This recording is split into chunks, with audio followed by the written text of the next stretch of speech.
minimum 275 even from this. Scotland that Michael Leask is yet to come into bat.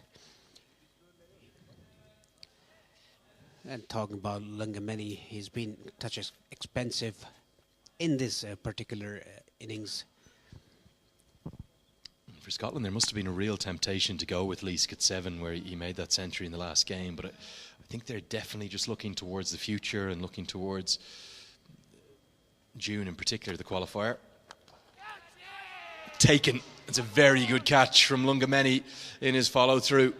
McMullen, no real timing at all today, and forcing at the ball. Might have been one of those cutters that Lungameni bowls well from around the wicket. And that is an excellent catch, a very athletic one off his own bowling. Gets a rub of the head from his teammates. Look at this, super grab. Yeah, he tried to force it over extra cover, but got the inside of the bat and a very smart catch in the follow-through by Lungameni. McMullen has to depart. For 4 facing 10 balls. Scotland, they are 145 for 6.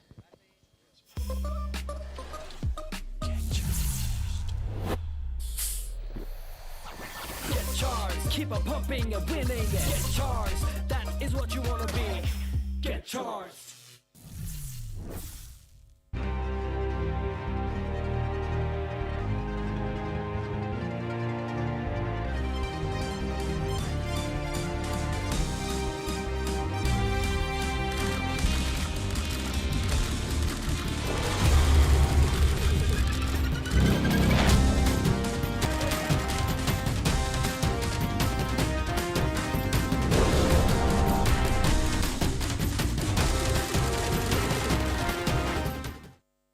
Of this qualifying league and take one of the 3 qualification spots for Zimbabwe in June, where the last 2 places at the Cricket World Cup will be decided, are in big trouble. They're 145 for 6. Namibia putting up their best bowling effort. Lungameni, despite some indifferent returns, has found a second wicket, and alongside the excellent Scholz and Trumpelman, who've been superb throughout the series.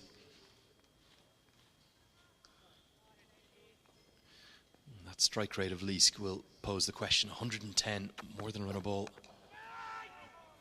Right on the money Lungameni starts. It's that angle, that stump to stump delivery balls around the wicket to the right hander. A really probing one. Yeah, Michael Leask squared up by Lungameni. Look at that. A very good length and line by Lungameni. And talking about the Scottish batsman, yet another guilty of playing away from the body. McMullen. Nice on drive. That always shows you who's in form. And Michael Leask certainly is that. He's going to get off the mark with a couple. Good diving stop from the skipper himself at mid-on. Saves the boundary. 4 runs come from that over. 15 remain. It's 147 for 6.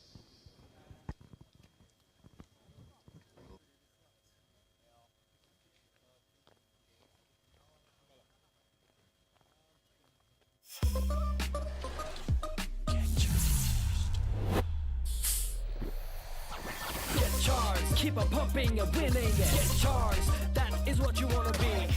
Get charged.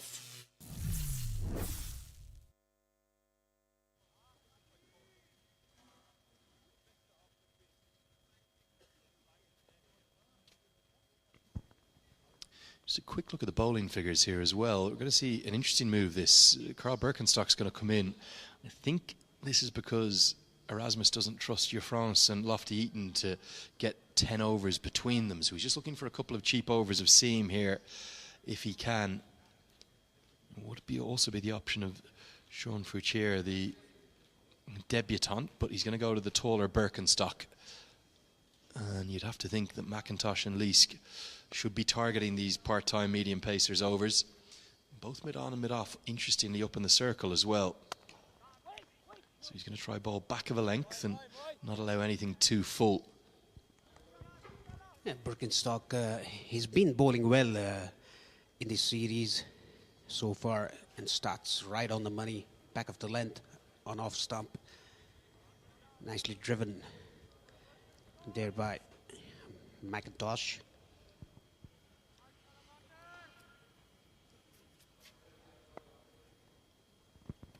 Yeah, lovely to hear all your messages. Saraj Dahal messaged in at Cricket Badge, enjoying the action from Doha and Qatar. Nice to hear from you, Saraj.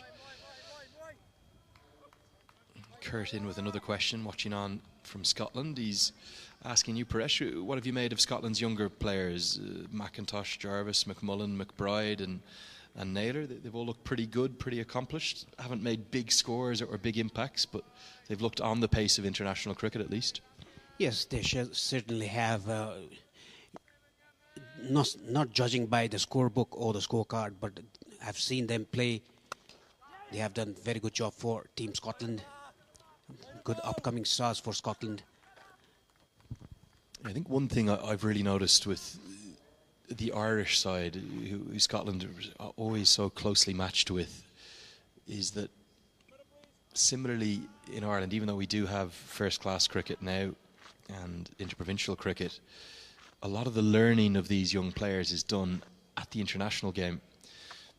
So it's taken the likes of, in Ireland's case, Lorcan Tucker, Harry Tector and Josh Little, probably the three biggest stars that we've produced in the last couple of years. It's taken them 15 to 20, maybe even 25 games to get up to a consistency with their performance in international cricket. They're very much learning on the job, and that's going to be the same thing for McMullen and McIntosh and Jarvis. Let's hope he gets back from that injury quickly. And you almost do your learning at the top level, which isn't easy. And the reason for that is it's not like test nations, even though Ireland is a test nation, it's not like the fully professional structures you have in county cricket or in Ranji Trophy in India or down in New Zealand in a provincial system. You often go from club cricket through some kind of a little representative structure into the national team. Chipped just wide of the cover fielder. Should be a couple for Leask. And that can be difficult, but it also means that when you get a player through to the 20-25 game mark, they can start to be very, very effective for the national team. It's all about the experience and the exposure from the national side. It will take you around 10 to 15 or even 20 games for the national side to get matured and to consistently perform. In the meantime, in this start and this ages, very well bowled again by Birkenstock. 3 runs only given by him in his first over. After 36, Scotland 150 for 6.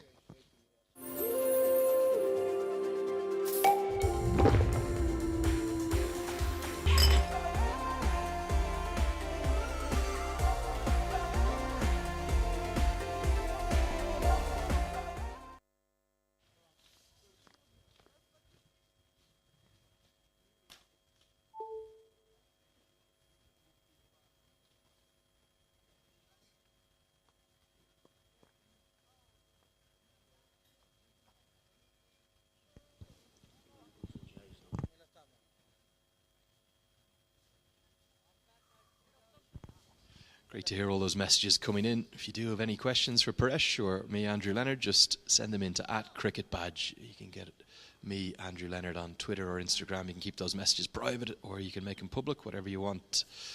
One from Matthew Langford coming in, wondering what the qualification process is for an associate nation. How is somebody like Gary Balance qualified for Zimbabwe? This one's worked away for a boundary. Good stroke. Just a shuffle down the crease. Big applause as George Munsey, one of the subs today, does the fielding in the deep from the Scottish bench. They want the runs to start coming. That's more like it from McIntosh. Yes, took a step or two in front towards the bowler and got the gap to perfection down to wide long on region for 4 runs. And look at George Munsey picking up the ball behind the ropes and throwing it back to the fielder. Yeah, I think we'll probably see Munsey back in the team tomorrow, you'd have to think, in front of the big crowd that's expected. Down the leg side, how is that missed? not given as a wide because Durga Subedi says you've walked across your stump, so a little bit of leeway given to Lungameni. Don't think that's a bad decision. Just to answer your question, Matthew, someone like Gary Ballance is qualified because he's born in Zimbabwe. Even though he played cricket for England, he qualified for England on residency. They're the two ways in which you can play for your country. You can either be born there and have a passport from that country and play for your naturalized country, or else you can qualify on residency, where you have to live over a certain number of days in the country for over 3 years consecutively. And we've seen some players, a little bit like Brandon McMullen has for Scotland, do that. Plenty more around them. England have picked up plenty of cricketers like that over the years. Too many to mention. And even Ruler van der Merwe, he played for South Africa and back to Netherlands. That's a good shot. Missed the dive. That was a very good shot by McIntosh down to deep cover for a boundary. Well, are we going to see a real acceleration now from Scotland?